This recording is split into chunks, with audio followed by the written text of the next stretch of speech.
Welcome back to my channel Satyabrata's. এখন রান্না হবে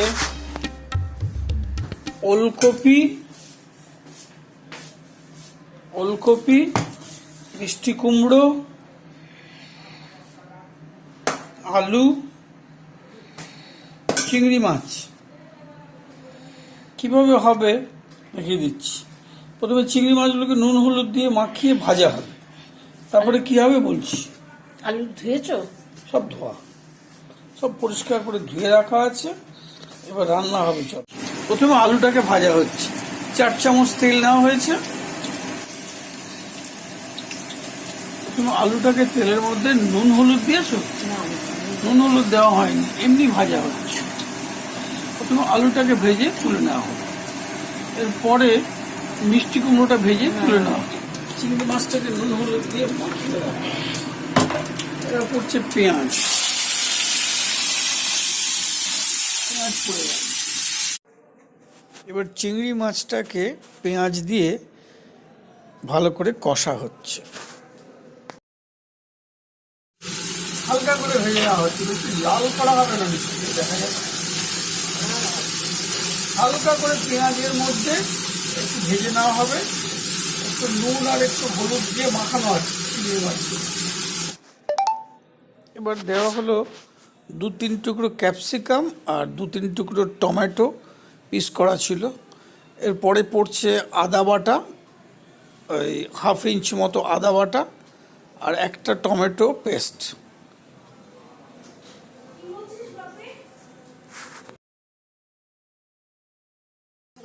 জিরে গুঁড়ো দিলাম, ধনে গুঁড়ো দিচ্ছি, 1 চামচ ধনে গুঁড়ো, 1 চামচ জিরে গুঁড়ো, 1 চামচ জিরে গুঁড়োটা আগে পড়ে গেছে, 1 চামচ ধনে গুঁড়ো পড়ে গেছে। তো শুকনো লঙ্কার গুঁড়ো পড়বে নাকি? শুকনো লঙ্কাটা যত টাটকা হবে তত ফ্লেভারটা ভালো আসবে। শুকনো লঙ্কাটা বেশি বাসি হলে টেস্টটা ভালো আসবে। হলুদ পড়ে গেল 1 চামচ।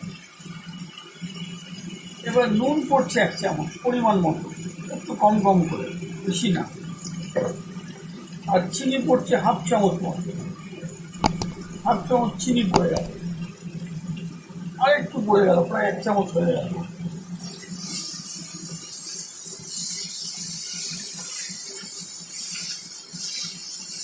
ওই দিকটা কেন, ওই দিকটা কেন? পেঁয়াজগুলো কাছে থেকে এবার কুমড়ো দেবে।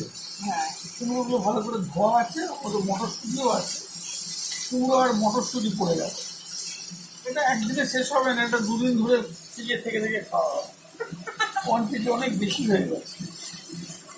এটা ফ্রিজে রাখলেই গন্ধগুলো চলে যাবে। তারপরে আবার এবার হচ্ছে ওলকপিটা পড়ে গেল। দেখলে আমার মনে হচ্ছে ঠিকই আছে, এতগুলো সবজি আছে, তেল খুব একটা বেশি পড়েনি। আমার মনে হচ্ছিল তেল কি বেশি পড়ে গেল। 4 চামচ তেল। ওটার হ্যান্ডেলটা বাঁ দিয়ে ধরতে পারে। এবার আলু ভাজাগুলো পড়ে গেল, অনেক কোয়ান্টিটি হয়ে গেছে। প্রায় 5 জনের ফ্যামিলি মেম্বার আরামসে খেতে পারে একদিনে, ফ্রিজে রাখার ইচ্ছে না থাকে। আর 2 জন খেলে ফ্রিজে রেখে রেখে খেলে 7 দিন ধরে খাবে। যারা ফ্রিজে রেখে খাবে না তারা কম কম করবে। যারা ফ্রিজের খাবার পছন্দ করো, কে কে পছন্দ করো কমেন্টে লেখো যে আমরা সবাই ফ্রিজের খাবার পছন্দ করি। তাহলে সেই মতো কোয়ান্টিটি করবে যাতে ফ্রিজে ঢোকাতে না। ওই হ্যান্ডেলটা ধরতে পারো, ওই হ্যান্ডেলটা ধরতে পারো। ওটা হাত ব্যাকেলাইট আছে, হাসি লাগবে না। এটা প্রায় 5 মিনিট আচ্ছা করে কষতে হবে। এর মধ্যে পড়ে গেছে চিংড়ি মাছ আর পড়েছে ওলকপি। কুমড়োটাই করতাম আজকে, কিন্তু কুমড়োটা এত কম হবে না। কুমড়ো, ওলটা ছিল, আর আলু, এবার দিয়ে করে দিই, জল দিয়ে দিই। মটরশুঁটি আর একটু কষিয়ে নিয়ে তারপরে গরম জল দিয়ে চাপা দিয়ে দিলেই মাখো মাখো তৈরি হবে।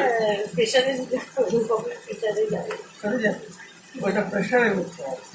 এবার দুটো কাঁচা লঙ্কা ফোড়নে পড়ছে, শুকনো লঙ্কা ফোড়ন দেওয়া হয়নি, কাঁচা লঙ্কাই ফোড়ন দেওয়া হচ্ছে। আমরা শুকনো লঙ্কাটা কম খাই, যদিও শুকনো লঙ্কায় খুব ভালো ফ্লেভার আছে, গন্ধ আছে। এটা আমরা খুব কম ব্যবহার করি। ডালের ফোড়নে শুকনো লঙ্কা দিই, কিন্তু তরকারিতে আমরা খুব একটা শুকনো লঙ্কার ফোড়ন দিই না, জিরে ফোড়নটা দিই। আচ্ছা করে কষা হচ্ছে, এটাকে প্রেসার কুকারে ট্রান্সফার করে এটাকে সেদ্ধ করে তারপর তোমাদের দেখাচ্ছি। করে ঢাললাম। প্রেসার কুকার থেকে আবার এখানে ট্রান্সফার করলে? হ্যাঁ, গরম মশলা দেবো। ও, গরম মশলা লাগবে? আর ও, এটা তো লাগবে। তাও শক্ত আছে ওলগুলো, অনেকটা জল আছে তো, এমনি জল মারবে না? গলে যাবে একদম তাই? আলুগুলো। কি করবো, ওলগুলো শক্ত আছে। ও একটু কামড়ে দিতে নেওয়া যাবে। একটু গরম মশলা দিয়ে নামিয়ে নি। একটু ইয়ে দাও, কি ভাজা ইয়ে, তোমার ভাজা জিরে গুঁড়ো আর মেথি দিয়ে দেবো একটু। কসুরি মেথি একটু দাও।